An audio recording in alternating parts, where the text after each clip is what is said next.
In today's video, we're going to talk about LinkedIn paid advertising. Now, LinkedIn often gets overlooked when compared to its social media giant cousins, Facebook, Instagram, and YouTube. And those other platforms have made it very easy for users to spend money on ads. But LinkedIn is very effective. It's just a little bit overwhelming. It can get kind of complicated and confusing to the uninitiated. So we're going to be joined in studio here today by Matt Falcon and Anne-Marie Faraday of Refine Marketing to get all the ins and outs, the secrets you need to know about LinkedIn paid ads, especially if you're a B2B, if you're a business-to-business company and you're trying to attract or appeal to those business decision makers. LinkedIn is an excellent choice as long as you know what you're doing.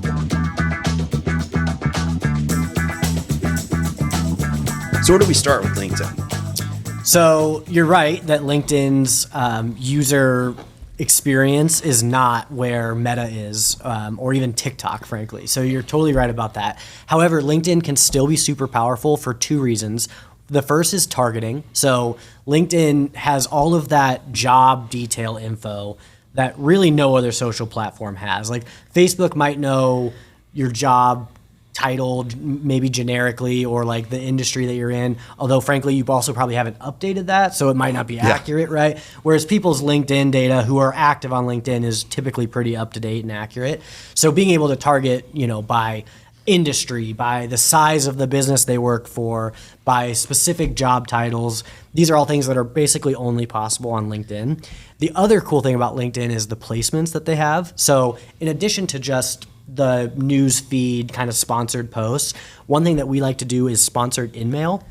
So you can send custom messages that appear as though they come from a salesman or whoever at your business that really hit right at your target audience and give them a direct call to action that can create a conversation right off the bat. Are the messages on LinkedIn, is that like the Facebook Reels, but for LinkedIn as far as the value? I think it's the most powerful for B2B. There's also a really cool thing you can do called conversation ads, where you essentially build like a little mini journey into that in-mail. So here's your first message, and then at the bottom, it's like choices for the reader of like, yes, I'm interested in more, or I'm not interested right now, whatever it may be. But then you can have automated messages that follow it. So you can really cut down the time that your sales team is doing that kind of manual communication and ultimately funnel them just the people that have indicated interest along several stages. Yeah, qualifying your leads on LinkedIn seems to be, that's one area. I don't know if they did it intentionally, but it's just kind of how the platform is unfolded. Now if they could just streamline it a little bit, as far as the user friendliness. Any other secrets with LinkedIn or any other areas where opportunities where maybe your typical business owner just doesn't know exists? One of the things that's great about LinkedIn is you have to think about the mindset that people are in when they're on LinkedIn. So versus on Facebook, on LinkedIn, they're probably at work, they're probably in a business mindset, they're learning, they're trying to career development. So I think it's if you have a nice tool or a nice piece of content that you want to share with a specific audience, it can be a great way to get that in front of your customer. We like to gate that content. So say that you have an offer for a SEO toolkit. I know something that you guys offer here. So you can gate that, drive them to a landing page where we would get their information and then give them that tool. I just think that somebody's more likely to download a tool like that when they're on LinkedIn than they might be on Facebook scrolling through like their family reunion pictures. Yeah, I think you're right. I mean, that's distraction is really that's what's being sold on Facebook, Instagram, TikTok, even YouTube, maybe lesser so. And I think Twitter and LinkedIn are unique in that it is more, we're more, I guess, decision makers in the business world seem to gravitate for learning and absorbing that content. It could be a great place too for hiring ads. We've had a lot of people, talent's hard to come by these days. We've had a lot of clients coming to us wanting to run hiring campaigns. I think that Facebook is fine for that, or Meta is fine for that, but I think LinkedIn, again, is a place where people are going to develop their careers. And so it can be a great place for you to run ads for your specific business, targeting seniority, business. You can actually target, if you have competitors that you want to go after their employees, you can target by business and company even. So it can be a great tool for that. What are some of the ways to work around that? Let's say you're a solopreneur, you have a small team, you really want to use LinkedIn, you're B2B, you can't sit there and do you need to do all these thousands of connections to do a paid LinkedIn campaign effectively? So no, you don't is the answer. So this is a benefit of paid in general over organic, right? Is it's just a way to substitute the time that it takes to create those connections and just use dollars instead to get that message in front of people. Okay.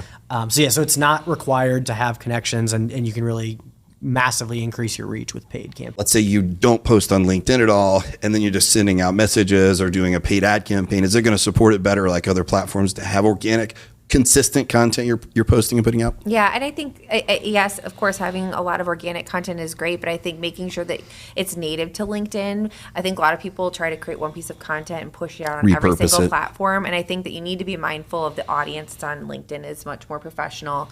Also need to be mindful of the fact that like there are just some people that aren't LinkedIn users. I mean, pretty much everybody uses Facebook or Instagram in some capacity, and that's not necessarily true for LinkedIn.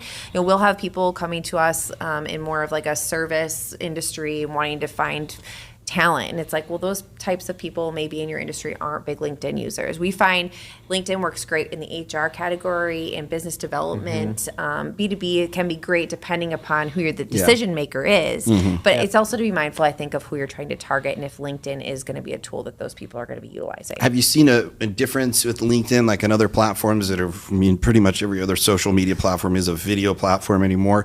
Is LinkedIn catching up when it comes to video? The answer is yes. LinkedIn totally rewards video content just the way that those other platforms do. But to your point, a lot of people don't utilize it, which makes it actually more powerful. Yeah. It really helps you stand out. Something technical though that I would not, and depending upon when this article or this video airs, it might be different. It changes the every rules, day. yeah. But one thing I find frustrated is like vertical video tends to be the most successful on Meta, Instagram, TikTok. But for some reason, LinkedIn hasn't caught on to that. So actually horizontal video Yeah. is better on LinkedIn. So that's another example of having to create something custom for LinkedIn, not necessarily using exactly what you're posting somewhere else. And there may be some science behind that, I guess, if we look at, well, most people on LinkedIn may be visiting on a computer, a desktop versus You're probably right about mobile. that, yeah. Last question about LinkedIn. And this I've heard at a lot of like LinkedIn seminars and as far as just content creation and marketing, better to they say it's better to use like your personal LinkedIn profile versus a company. Can you do paid with just a personal profile? But should you have a company? Do you need that? Like, what are some of the qualifiers in that realm? So you don't need to run it from a company. You can run it from a personally branded page.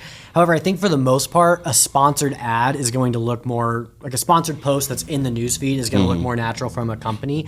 However, when it comes to the in-mail, we always recommend having that come from a person. Now, it's all automated, right? It's no one's actually having to sit there and send it, but it looks as though it's coming from, whether it be the owner or a salesman or whoever the right person is that message should be coming from.